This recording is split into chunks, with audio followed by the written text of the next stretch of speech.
बुद्धी किंवा आमचा जीव. कारण जी भारुडं येतात, भारुडांमध्ये प्रत्येक वेळी काम, क्रोध, लोभ, मोह, मद, मत्सर ही प्रतीकं घेऊन केलेले आहेत. प्रत्यक्षातला सासू सासरा याचा काहीही संबंध नाही. नाही तर तुम्ही म्हणाल बाबा ही काय असं सांगू राहिलं, कारण हे प्रतीकं वापरली आहेत. काम, क्रोध, लोभ, मोह, मद, मत्सर ही ज्या नात्यांनी आपल्याला कळावं म्हणून तिथे सांगितले. तर सादर करते सत्वर पाव ग मला भवानी आई रोडगाव बाई तुला. आता ग्रुप नाही आहे माझ्याकडे, मी एकटीच करते. सत्वर पाव ग मला, सत्वर पाव ग मला भवानी आई रोडगाव वाहीन तुला. सत्वर पाव ग मला भवानी आई रोडगाव वाहीन तुला. हो मैत्रिणींना, तुम्हाला रोडगा सगळ्यांना माहिती आहे.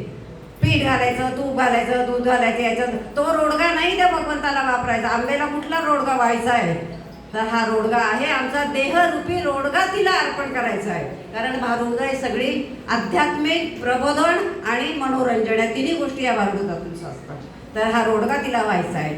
सत्वर पाव ग मला भवानी आई रोडगा वाहीन तुला. सत्वर पाव ग मला भवानी आई रोडगा वाहीन तुला. हो सासरा माझा गावी गेला, सासरा माझा गावी गेला. तिकडेच खपवी त्याला, तिकडेच खपवी त्याला भवानी आई रोडगा वाहीन तुला. रोडगा वाहीन तुला भवानी आई रोडगा वाहीन तुला. हो मैत्रिणींनो, हा सासरा म्हणजे आमचा अहंकार, आमचा देह अभिमान. कसलाही आपल्याला अहंकार होऊ शकतो, रूपाचा, गुणाचा, पैशाचा, सगळ्याचा. तर हा सासरा हे इथे अहंकाराचं प्रतीक आहे. त्या म्हणून त्याला सांगितलं की तू आता गेलाय ना, तिकडे संपू दे, म्हणजे परत येऊ नको तो अभिमान माझ्याकडे. म्हणून मी आता तिथे देवीची भक्ती करणार आहे. हा सासरा म्हणजे खऱ्या सासऱ्याचा संबंध नाही, नाही तर म्हणणार खऱ्या सासऱ्याला कुठे मारते बाई ते. सत्वर पाव ग मला भवानी आई रोडगा वाहीन तुला. सत्वर पाव ग मला भवानी आई रोडगा वाहीन तुला. सासू माझी जाच करते, सासू माझी जाच करते. लवकर ने ग तिला, लवकर ने ग तिला भवानी आई रोडगा वाहीन तुला. भवानी आई रोडगा वाहीन तुला. ही सासू म्हणजे आपल्या कल्पना, संकल्प आणि विकल्प. एक मिनिटात चांगला विचार येतो, दुसरे लगेच वाईट विचार येतो. तर ही कल्पना रूपी सासू जाऊ दे, प्रत्यक्ष सासू नाही, नाही तर काहीतरी गैरी समज होती. सत्वर पाव ग मला भवानी आई रोडगा वाहीन तुला. सत्वर पाव ग मला भवानी आई रोडगा वाहीन तुला. जाऊ माझी फडफड करती, जाऊ माझी फडफड करती. बोडकी कर ग तिला, बोडकी कर ग तिला भवानी आई रोडगा वाहीन तुला. भवानी आई रोडगा वाहीन तुला. ही जाऊ म्हणजे आमच्या वासनेचं प्रतीक आहे. आणि जावेला गोडकं करायचं म्हणजे कोणाला मारायचं? जावेचा नवरा कोण? दीर आला, मग ते दीराला मारायचं आहे का आपल्याला? तर हे दीर आहे प्रतीक इथे लोभाचं. ही वासना पण मारायची आपल्याला आणि लोभाला पण मारायचे. म्हणून तिथे संत एकनाथ महाराज सांगतात तिथे की हे वासना आणि लोभ मार, प्रत्यक्ष दीराचा आणि जावेचा काही संबंध नाही इथे. सत्वर पाव ग मला भवानी आई रोडगा वाहीन तुला. सत्वर पाव ग मला भवानी आई रोडगा वाहीन तुला. हो नंदेचं कार्ट किरकिर करत, नंदेचं कार्ट किरकिर करत. खरूज होऊ दे त्याला, खरूज होऊ दे त्याला भवानी आई रोडगा वाहीन तुला.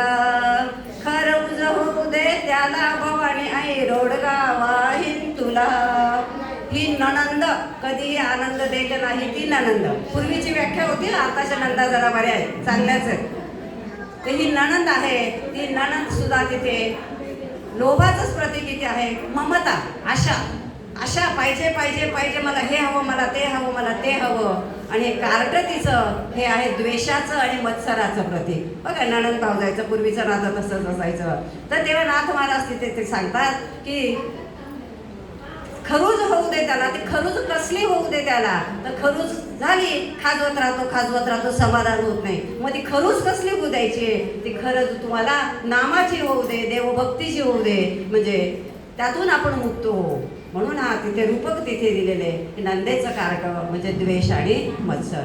सत्वर पाव ग मला, सत्वर पाव ग मला, भवानी आई रोडगा वाहीन तुला. सत्वर पाव ग मला, भवानी आई रोडगा वाहीन तुला. हो दादला मारून आहुती देईन, दादला मारून आहुती देईन. मोकळी कर ग मला, मोकळी कर ग मला, भवानी आई रोडगा वाहीन तुला. भवानी आई रोडगा वाहीन तुला. हा दादला, दादला म्हणजे तो नवरा. हे नवऱ्याचं इथे प्रतीक आहे. हा नवरा म्हणजे इथे आहे अविवेक.